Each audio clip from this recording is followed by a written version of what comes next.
Kantamal block कार्यालय अनुष्ठित जनशुणाणी शिविर में 89टी अभियोगर करागला तत्काल समाधान।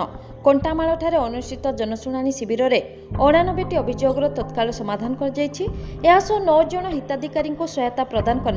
बौद्ध जिला कंटामाल ब्लॉक कार्यालय जिलापाल नृसिंह चरण स्वाई उपस्थित में अभियोगर शुणाणी कार्यक्रम अनुष्ठित होता।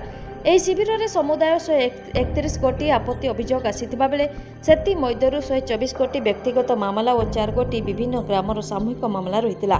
ଏହି ଶିବିରରେ 89 ଗୋଟି ଅଭିଯୋଗର ତତ୍କାଳ ସମାଧାନ କରାଯାଇଥିଲା। ଶିବିରରେ ରେଡ୍ କ୍ରସ୍ ଓ ମୁଖ୍ୟମନ୍ତ୍ରୀ ରିଲିଫ୍ ପାଣ୍ଠିରୁ 9 ଜଣଙ୍କୁ 71,000 ଟଙ୍କା ସହାୟତା ଯୋଗାଇ ଦିଆଯାଇଛି।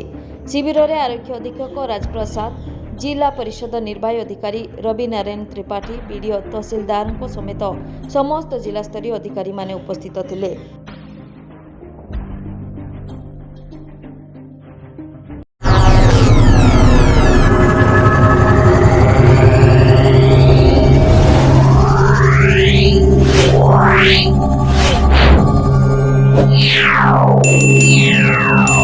Yeah.